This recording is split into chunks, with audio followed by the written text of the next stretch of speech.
Irang asina maram oiraga Lanjenaduna Leiribasingi hak Phanghalu Haiba demanda point kun Yaoba Memorandum ama Center ki luchingba shing amadi National Legal Services Authority of India da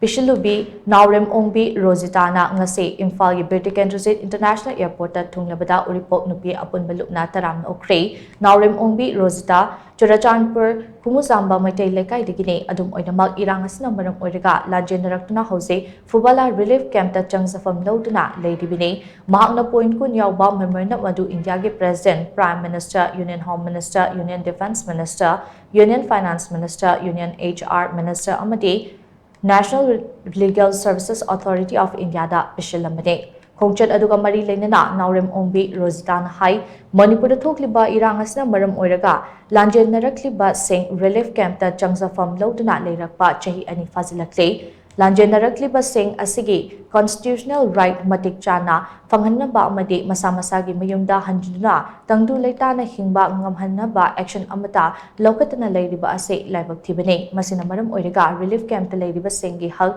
phangba ngamdre macha masu sembagi matam leihandre amade masa masagi mayumda chattuna tangdu leitana leibusu phanghandre haina mahakna makhata na ningamdaba phongdokhi koi reja mayamna sugumba akhoi leibak se ware haiba haininga leitana yam na ware yumda hanjanba phangdare idp sing se digi akhoi angang video ga semna na balambi su mangre haiba tare livelihood mangre adagi akhoi gi oiba security leitre